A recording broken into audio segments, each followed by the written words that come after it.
Situações severas levam o povo de Deus a um clamor profundo. Muitas vezes um clamor que se aproxima até do desespero.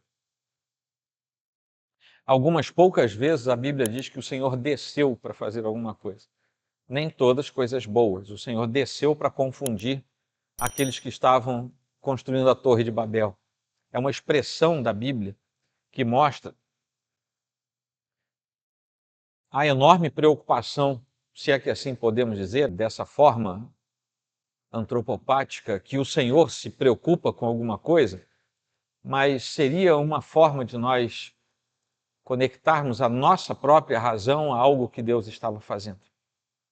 E o sofrimento muitas vezes tem causas espirituais, não apenas físicas, não apenas sociais, civilizatórias, mas também espirituais, além daquelas circunstâncias que são visíveis. E nem sempre é fácil distinguir uma coisa da outra. O povo de Israel, por exemplo, estava sofrendo fisicamente, mas nós sabemos que havia algo espiritual por trás acontecendo. Assim como nós estamos nessa mesma jornada de peregrinação e sabemos que aquilo que nós enfrentamos não é apenas o que nós vemos, mas é também o que nós não vemos, como Paulo muito assertivamente vai nos falar lá em Efésios capítulo 6. Tem um dos livros de Nárnia, daqueles 7 volumes, chama-se O Cavalo e Seu Menino. E nessa obra tem um comparativo muito interessante para a gente fazer com essa exposição de hoje, porque lá tinha um personagem chamado Shasta, que era um menino que tinha sido criado como servo num determinado lugar, Calormânia, tinha sido criado ali, e ele descobre, num determinado ponto da leitura, ele descobre que ele não era dali. Ele tinha sido criado ali, estava acostumado com tudo, mas ele não era dali. E quando ele descobre isso, ele embarca numa jornada cheia de perigos, cheia de aventuras, e ele vai nessa jornada acompanhado por um cavalo que estava também tentando se livrar de uma situação estranha. O cavalo tinha um nome grande, Bri, era enorme, ninguém guarda, nem Shasta guardou, então eles combinaram, ele ia chamar o cavalo só de Bri, que não era o queijo não, era só Bri, BRI. Ao longo do caminho eles vão se deparando com coisas muito complexas com as quais eles tinham que lidar. E num dado momento, o menino já estava esgotado, Shasta já estava esgotado, desanimado, e ele sozinho numa vereda escura, numa estradinha escura, e ele sente que a sua vida, tão cheia de dificuldades injustas postas sobre ele, e ele começa a lamentar o sofrimento que ele vinha enfrentando, sofrimento que era difícil para uma criança suportar. É nesse momento, naquela estrada escura e lamentando o pesado sofrimento dele, e quem já leu deve estar lembrando aí desse pedaço da história, que ele percebe que ele não estava sozinho. Havia um ser andando silenciosamente, meio ao lado, meio atrás dele. E numa primeira leitura você pode ficar com medo, né? O que estava atrás desse menino? Mas quando ele percebe que o medo está se tornando insuportável, por perceber aquele ser, então ele toma coragem e pergunta quem é que estava ali, e a resposta vem, é Aslan. E quem conhece a obra sabe que Aslan era o leão, que é o símbolo do próprio Senhor Jesus. Aquele grande leão revela a Shasta que, na verdade, ele achava que estava sozinho, em perigo, naquela estrada escura, mas ele estava andando ao seu lado o tempo todo, guardando e protegendo aquele menino, conduzindo a história dele, mesmo nos momentos que ele achava que estava sozinho, entregue à própria sorte. De certa forma, esse é um comparativo para a nossa jornada cristã. E a narrativa que nós vemos aqui de C.S. Lewis nessa obra, O Cavalo e Seu Menino, ressoa muito próximo ao que nós estamos começando a entender da história de Moisés. E aqui em Êxodo 3 isso fica bastante intenso. Aquele menino tinha crescido num lugar que não era dele, Moisés tinha crescido num lugar que não era dele. Aquele menino resolve sair e Moisés resolve fugir, embora não mais um menino, mas ele resolve fugir. Aquele menino vivia no anonimato, andando pelas estradas e pelas sombras, e Moisés agora, de príncipe, tinha virado um pastor anônimo, cuidando de rebanhos que nem dele eram do seu sogro. E quando Deus aparece naquela sarça ardente e o chama para libertar Israel, Moisés reage com medo e com muita relutância, porque não conhecia exatamente onde ele estava entrando, assim como Shasta também não sabia o que estava acontecendo naquela estrada. Moisés se sente despreparado, se sente indigno para tocar aquela missão em frente. Assim como aquele menino, se você puder ler essa história, você vai ver, ele também não tinha coragem ou nobreza suficiente vista dele para si próprio, a fim de que a sua jornada prosseguisse. Aslan estava guiando Shasta. O Senhor estava guiando Moisés. A missão muitas vezes não é o que a gente vê, mas é o que Deus já definiu para a gente. A criação de Moisés lá no palácio, já tendo sido moldado Moisés pelo próprio poder de Deus, agora ele tinha sido criado no palácio, 40 anos agora como pastor, 40 anos para sair do Egito, 40 anos como pastor, anônimo no meio do nada. Tudo fazia parte de um plano divino para preparar aquele homem para libertar o povo de Deus. Até que o Senhor chega para ele e diz, não diz, eu sou Aslan, estava andando com você. Ele diz, eu sou o que sou. E isso é bastante. Garantia a Moisés toda a força necessária, todo o poder necessário para aquela sua jornada. Mas, assim como o menino da história, Moisés também estava relutante. E a relutância humana diante do chamado de Deus é sempre real, a gente sempre reluta. A gente pode querer aceitar, mas a gente tem temores, a gente tem receios. Mas a beleza dessa história é que quando Deus chama, Ele primeiro nos mostra que nós somos inábeis e incapazes, para depois nos mostrar, se eu chamei, eu vou preparar.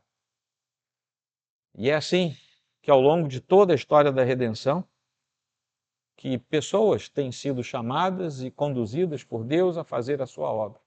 Nenhum sequer, por sua própria habilidade, por seu próprio poder, por sua própria força. Nem Abraão, nem Isaac, nem Jacó, nem Davi, nem Moisés, nem Samuel, nem Calvino, nem Lutero.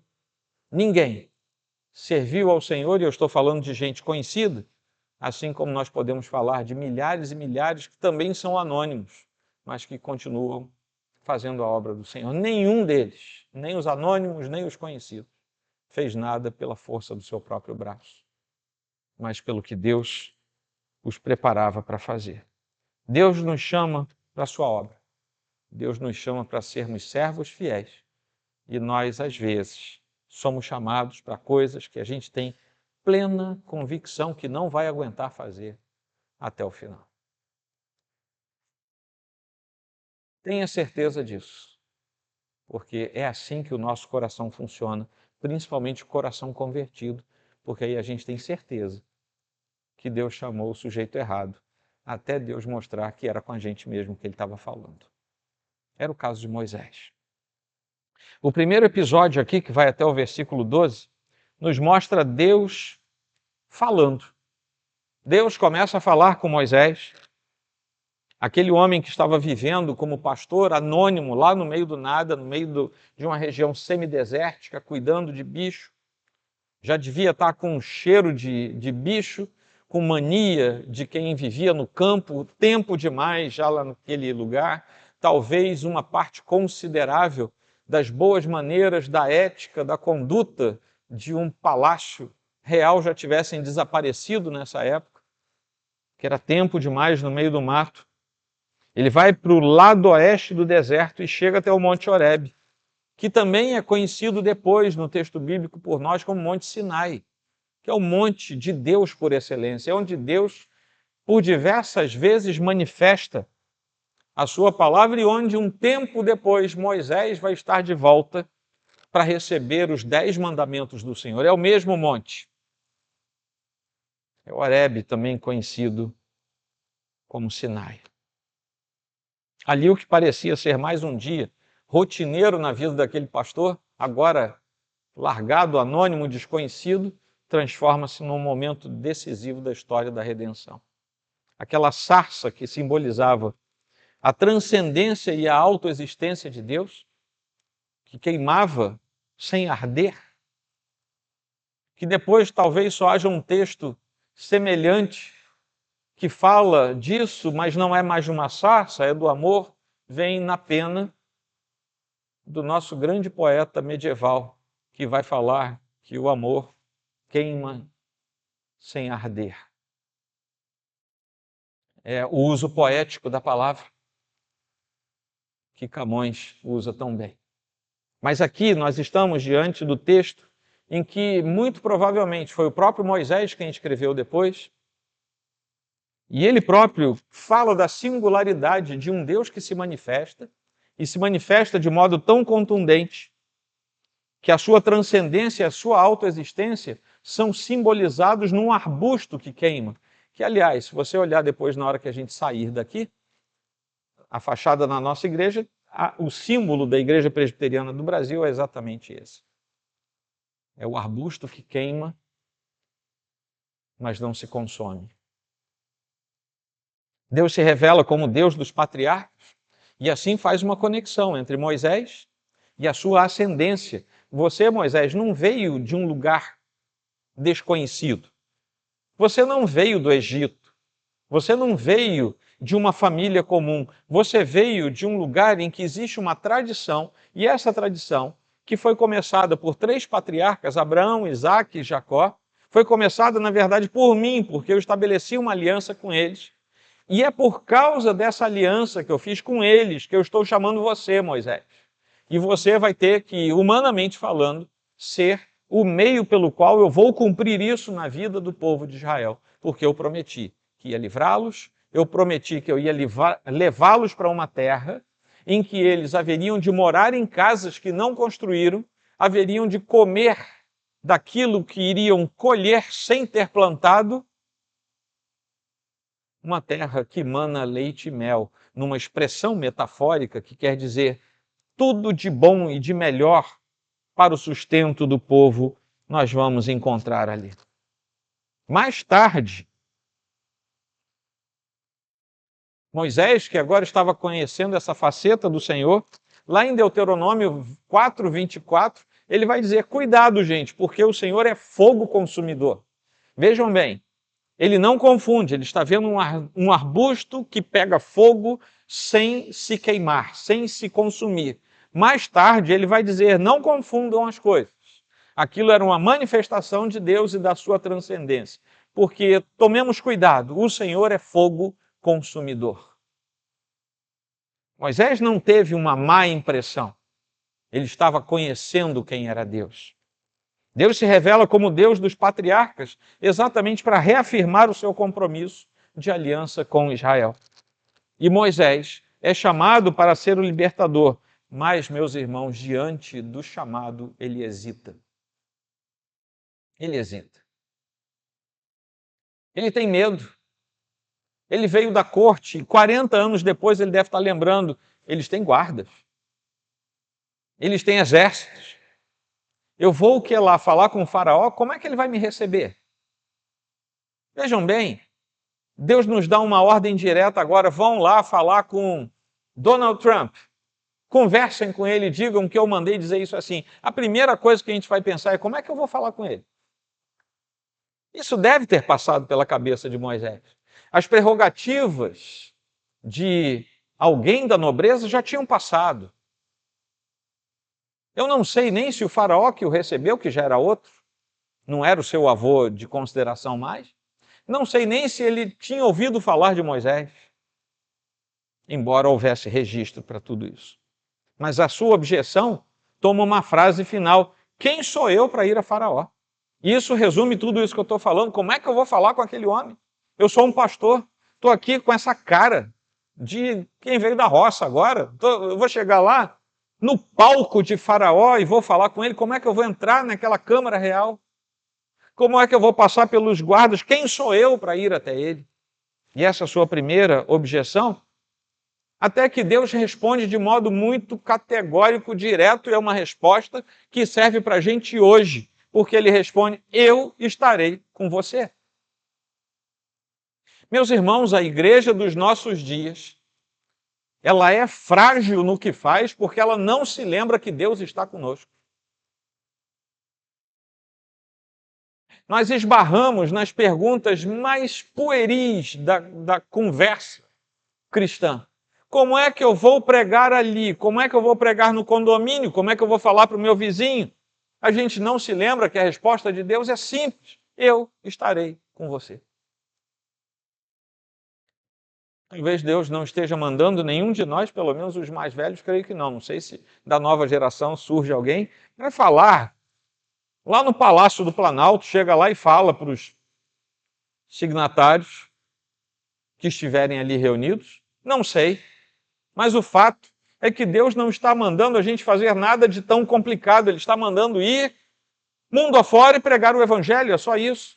E engraçado que Jesus repete a mesma coisa: eu estarei convosco. A mesma coisa que Deus, o Pai, falou para Moisés, vai falar com Faraó, porque eu estarei com você.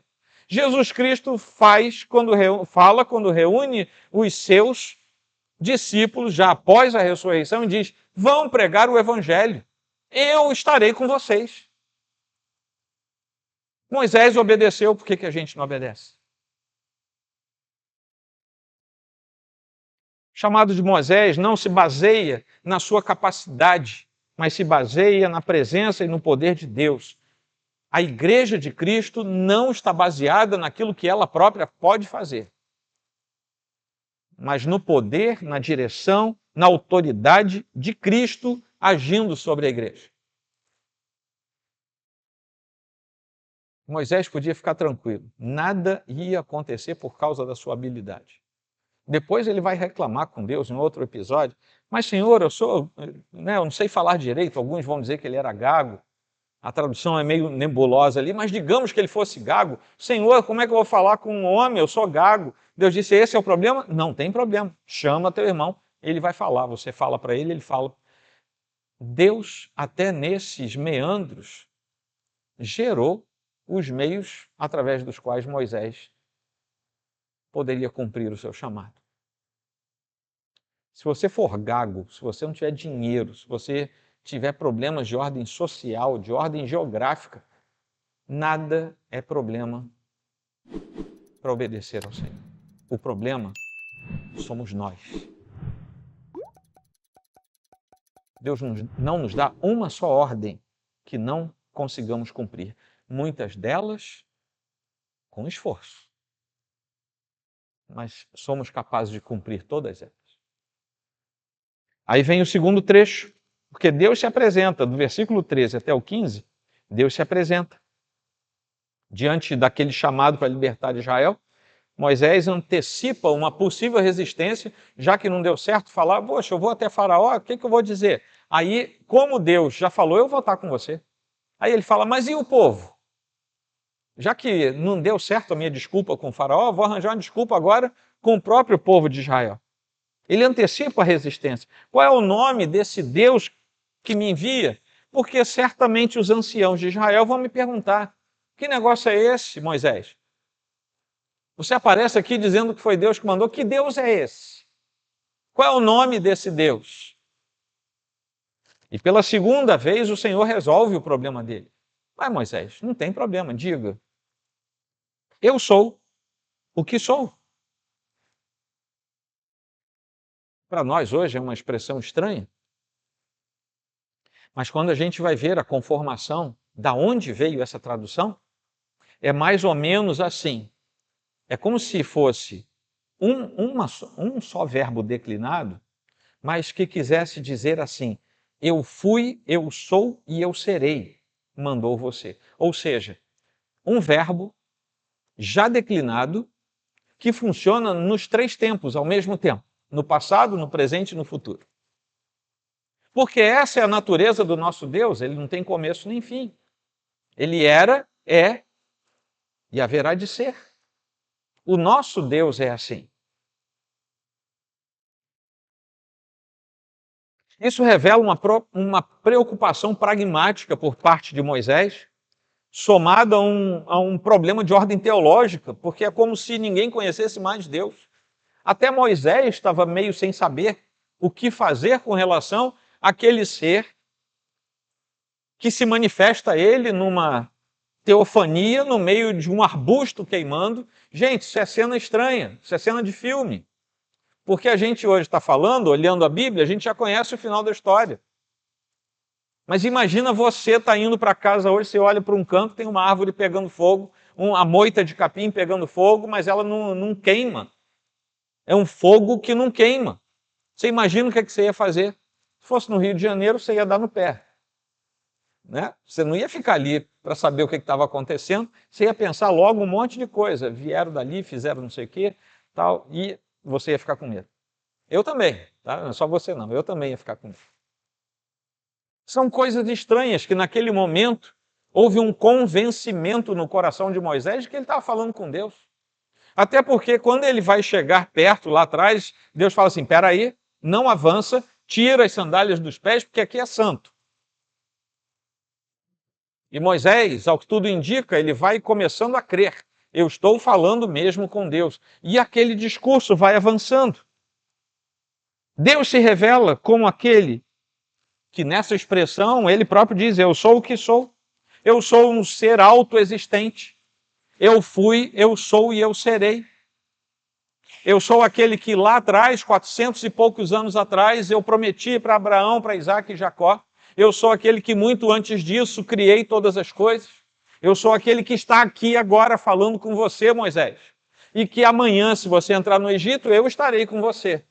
Mas daqui a milhões de anos, eu continuarei sendo o que eu sou. E Moisés foi crendo. Até que Deus reforça a sua identidade, vinculando aquilo que ele era com a história do próprio Israel. Ele era o Deus de Abraão, de Isaac e de Jacó. Moisés, se você ainda não acreditou, pois bem, eu sou o Deus dos teus pais. Eu falei com eles, eu falei para eles, peguem um animal, sacrifiquem para mim. Eu falei para eles, aquela terra ali vai ser de vocês. Fui eu que falei para eles. E quando ele faz esse vínculo, ele mostra que a fidelidade divina vai ser demonstrada cabalmente ao cumprir as suas promessas, mesmo que Faraó resistisse a todas as investidas de Moisés. Agora ele não é mais um Deus desconhecido. Ele se apresentou a Moisés. Ele mostrou quem era e depois disse quem era. E esse evento também é curioso. Deus não disse quem era para depois se mostrar. Primeiro ele se mostrou, depois ele disse quem era. No início da igreja isso aconteceu muito. Milagres atraíam pessoas e aí a palavra de Deus mostrava quem era o Senhor daqueles milagres. Até que nós chegamos ao terceiro trecho, que vai do 16 ao 22, em que Deus começa o processo de envio de Moisés. Primeiro, Deus fala, e naquilo que ele fala, ele primeiro se mostra, depois ele fala, depois ele se apresenta claramente. E agora ele envia Moisés. Ele começa o processo de envio. Deus dá instruções detalhadas a Moisés, garantindo que o seu plano soberano vai acontecer. Porque é dele, é Deus. Não era Moisés, era Deus. Agora parece, conforme a gente vai lendo esse texto, a partir do versículo 16, parece que Moisés já está mais à vontade. Está tão à vontade que fala o que não deve. Parece a gente, não é? A gente é apresentado a alguém formalmente, como vai, tudo bem? Meia hora depois está batendo no ombro, né? Ainda mais carioca. Mas ele agora já parecia que não tinha mais medo nem de discutir com Deus. Não sei se vocês notaram isso. E a conversa parecia que começava a entrar por um caminho meio perigoso. Para Moisés, para Deus não, para Moisés. Né? Moisés ainda estava tentando decidir se realmente queria tirar Israel daquela escravidão, lá no Egito ou não. E ele estava tão hesitante, tão relutante, tão metido a ser íntimo de Deus, que ele começa a fazer perguntas para Deus. Mas espera aí, Senhor. Deus teve paciência, Deus respondeu as perguntas, ofereceu informações detalhadas a Moisés. Deus foi paciente. E Deus, então, estabelece duas coisas nesse pequeno trecho. Uma mensagem que Moisés deveria levar para Israel e uma mensagem que Moisés deveria levar a Faraó. A mensagem para Israel é que Israel precisava parar tudo e relembrar as promessas feitas aos patriarcas. E, com isso, confirmar que era Deus que estava mandando intervir na história naquele momento. Essa é a primeira fala, uma mensagem para Israel. Por quê? Porque Israel estava lá, escravo, apanhando. Estava mal, a situação era muito difícil. E no meio do sofrimento, muitas vezes a gente não acredita que é Deus que está andando do nosso lado como Shasta. Talvez tenha tido dificuldade em entender que Aslan estava com ele o tempo todo. Porque simplesmente a situação é tão complicada que a gente acha, não é possível que seja Deus. E se bobear, a gente ainda põe na conta do inimigo, é ele tentando me enganar. Mas ele também tinha que levar uma mensagem para Faraó. E a mensagem para Faraó era um pedido para que Israel pudesse ir até o deserto, caminho de 3 dias, e sacrificar a Deus. Era simples. Ele não precisava explicar nada a Faraó. Porque a ordem de Deus é vai lá e fala para o sujeito. Isso, assim, assim. Não explica não. Porque se você explicar, vai enrolar o meio de campo. Só fala para ele o que eu mandei falar. Isso se repete até hoje. A pregação da palavra de Deus não recebe autorização para a gente falar nem mais bonito, nem mais enrolado. A pregação da palavra de Deus é algo simples. Prega o que eu já escrevi na Escritura. Explica para o povo o que está na Bíblia. E ponto final. Não inventa nada, porque vai dar coisa errada no final.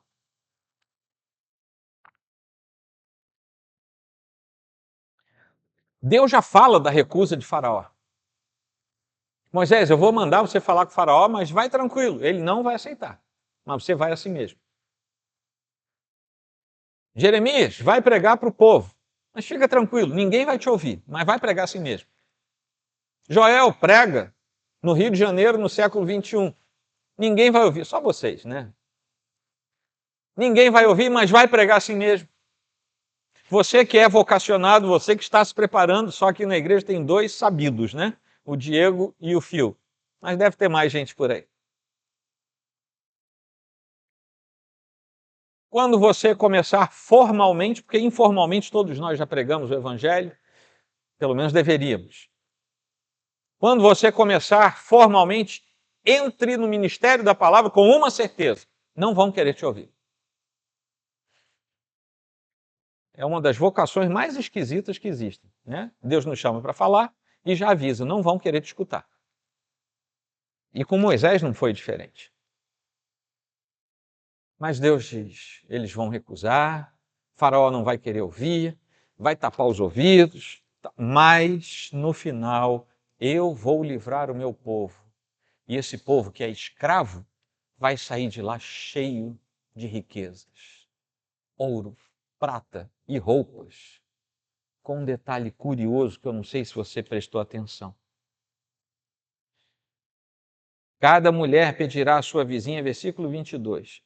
E a mulher que estiver hospedada em sua casa, objetos de prata, até aí tudo bem.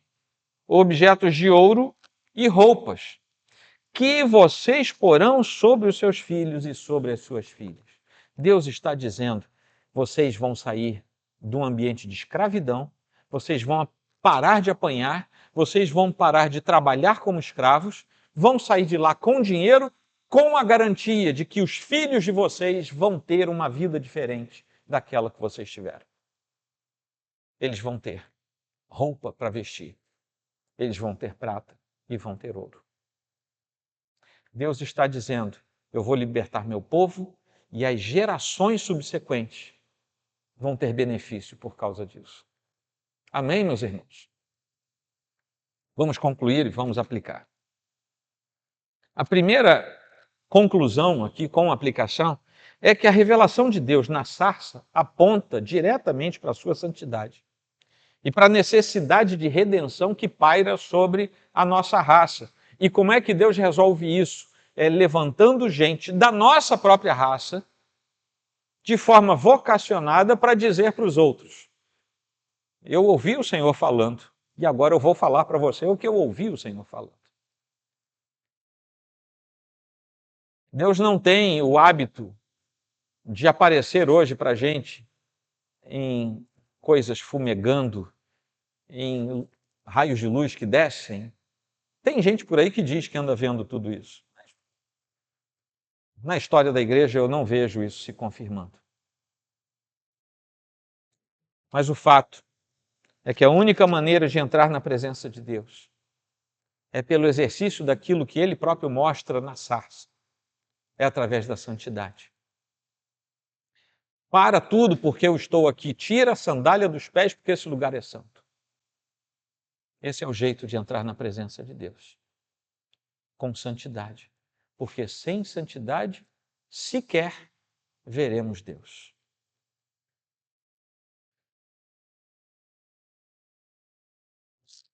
Lá na frente, foi Jesus Cristo que veio resolver esse dilema para nós. Porque a gente não sabia como chegar perto de Deus. A gente não sabia como religar a nossa vida a Deus, o Salvador, a Deus, o Pai, a Deus, o Senhor e Criador. Até que no tempo e no espaço, Jesus Cristo veio, morreu por nós. E aquele que estava longe foi chamado para perto. E aquele que chega perto recebe a ordem: agora que você sabe quem eu sou, tira a sandália do pé, porque aqui é lugar santo. E com santidade podemos chegar na presença de Deus e nos mantermos em comunhão com Ele. Quando aquele dia final chegar, nós seremos destruídos, a não ser que quando Deus olhar para a gente, veja em nós o reflexo do seu Filho amado, que foi até a cruz por nós. Essa é a garantia que nós temos. Moisés foi falar para os anciãos da garantia que eles tinham. Qual é a garantia? O eu sou o que sou. O eu sou. É o Deus que prometeu isso para Abraão, Isaac e Jacó. Se ele prometeu, ele vai cumprir. E ele resolveu cumprir agora. E ele me mandou aqui para fazer isso. Entenderam? Ah, entendemos. Saíram, resmungaram. O povo de Israel foi complicado. Mas entenderam que ele era o emissário da promessa de Deus. Foi para isso que Deus enviou seu Filho, para que a gente fosse convencido de quem era o Deus que estava nos chamando. A segunda coisa é que Jesus Cristo é o Deus eterno que se manifestou na história. Ele já se manifestou na história, mas Ele nos salva hoje, para que um dia estejamos na presença eterna de Deus. Ele é o mesmo eu sou o que sou. Jesus Cristo era, é e será. Jesus Cristo, mesmo sendo Deus e por isso sendo eterno, sem início nem fim, um dia na história ele se manifestou, isso já passou. Já é sabido, já é conhecido. Mas ele está hoje fazendo a sua obra aqui. Está hoje nos conduzindo aqui. Está hoje dizendo para a gente: você acha mesmo que você vai fazer isso na força do seu braço? Não. Você vai conseguir fazer porque eu estarei com você. e repete as palavras do Pai para nós hoje. E é Ele quem estará lá em cima de braços abertos também nos esperando no futuro que temos pela frente. É Ele, o que era, o que é e o que será, o que ainda será. Ele nos conduz, assim como a promessa era: eu vou tirar os hebreus daqui do Egito e vou levá-los para a terra prometida. É a mesma promessa. O Senhor nos tira deste mundo de peregrinações e vai nos levar para a terra prometida, celeste, aquela, na perfeita santidade, perfeita presença do Senhor. Amém? É para a gente firmar os nossos passos.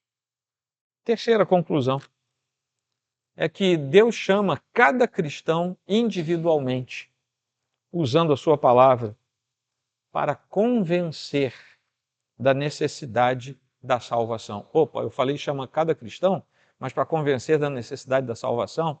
Sim, já estou fazendo uma simbiose. Aquele que era chamado por Deus. Lembram da obra O Peregrino? O cristão se chamava cristão desde antes de ser cristão, na acepção da palavra. Todo aquele que foi chamado pelo Senhor é ovelha, já nasceu ovelha. Só estava sujo, com um carrapicho grudado na lã, mas era ovelha. Não há promessa na Escritura de transformar bode em ovelha, lobo em ovelha. É ovelha. Aqueles que foram chamados pelo Senhor, predestinados segundo o seu próprio coração, para que um dia fôssemos do seu rebanho. A esses o Senhor convence da necessidade da salvação, do chamado eficaz, pessoal e individualmente. E quando nós somos chamados e somos convencidos pelo poder do Espírito Santo pessoalmente, aí nós nos juntamos na comunidade dos santos. É aquilo que o Senhor disse: vão pregar o Evangelho por todo mundo. Depois vocês batizem em nome do Pai, do Filho e do Espírito Santo. E vão fazer discípulos por toda parte. É isso, meus irmãos, o processo da igreja é esse. Alguém nos alcança com a pregação do Evangelho. A gente é batizado em nome do Pai, do Filho e do Espírito Santo e se torna discípulo de Cristo. É simples. É tão simples que tem um monte de gente complicando. Deus já conhece cada um dos seus eleitos. Se nesta noite, por exemplo, houver alguém aqui que não é filho de Deus, Deus sabe qual é o seu coração e é o poder de Deus quem nos convence, não são palavras humanas, é o poder de Deus. E uma vez convencidos, nós entramos num relacionamento com Deus. E esse relacionamento é de aprofundamento. Eu só espero que a gente não fique igual a Moisés, Deus mandando fazer as coisas e ele fazendo pergunta retórica para ver se livrava dos envios. Quarta conclusão aqui chegamos. A Escritura é a palavra de Deus e deve ser proclamada sem interpretações meramente humanas. A nossa crença absoluta na palavra, na verdade de Deus, se dá a partir do fato de que os autores da própria Bíblia não estavam escrevendo nada da sua própria cabeça. Não eram suas próprias histórias que eles queriam colocar ali. Não davam opiniões pessoais. Assim como os pregadores da palavra de Deus, que são sérios, não estão aqui para contar histórias, não estão aqui para interpretar fatos de si próprios, não estão aqui para dar opiniões pessoais, estão aqui simplesmente para dizer: a palavra de Deus diz isso, aquilo e aquilo outro. Esses que escreveram a Escritura e que nos dão base para crer nela, escreviam e falavam apenas aquelas coisas que Deus mandava dizer. Assim como Moisés foi instruído: diz para Israel isso, diz para Faraó aquilo, os autores sagrados também foram instruídos pelo Senhor na sua inspiração. Escreva isso, escreva aquilo, e é por isso que é a palavra do Senhor. Pedro vai nos dizer que nenhuma profecia da Escritura provém de interpretação pessoal, porque nunca, jamais, qualquer profecia foi dada por vontade humana. Entretanto, homens falaram da parte de Deus, movidos pelo Espírito Santo. Ele fala isso em 1 Pedro 1, versículos 20 e 21. A Bíblia não é a palavra do homem sobre Deus, querendo explicar Deus. Ela é a palavra do próprio Deus ao homem, revelando uma parte dele próprio e nos dizendo o que nós somos. Isso se aplicou a todos os autores da Bíblia e se aplica a nós também hoje. Nós precisamos apenas refletir a palavra de Deus. Quando nós refletimos apenas a palavra de Deus, ela tem o impacto do poder de Deus no coração daquele que ouve. Tudo que a gente inventa atrapalha. É melhor não inventar nada. Agora, a palavra de Deus às vezes é dura. Moisés, tá bom aí na roça, Moisés? Tá bom. Pois sai da roça e volta para o Egito. Vai enfrentar Faraó. E vai enfrentar aquele povo que vai te azucrinar pelos outros 40 anos de vida que você vai ter. Eu acho que se Moisés soubesse que ainda ia viver 40 anos guiando Israel, aí ele tinha jogado a toalha de vez. Finalmente, Deus sempre ouve o clamor do seu povo. Deus sempre está presente, mesmo quando não percebemos que Ele está ali. Deus se inclina para ouvir a oração do seu povo. Ele se inclina para nos salvar, tanto dos nossos pecados, daqueles pecados quando nos convertemos, quanto dos nossos pecados diários, quanto também nos priva, nos salva de toda e qualquer sorte de sofrimento, de dificuldades, de angústias a que nós possamos estar submetidos ao longo da nossa vida.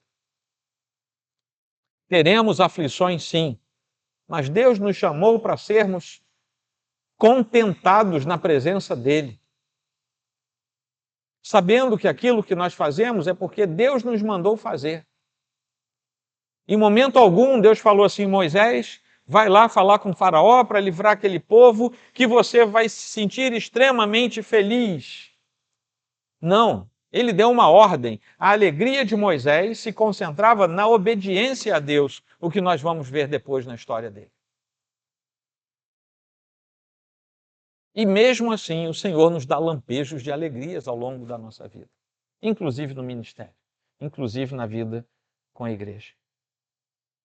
Mas nós teremos dias em que nós andaremos como se estivéssemos sozinhos.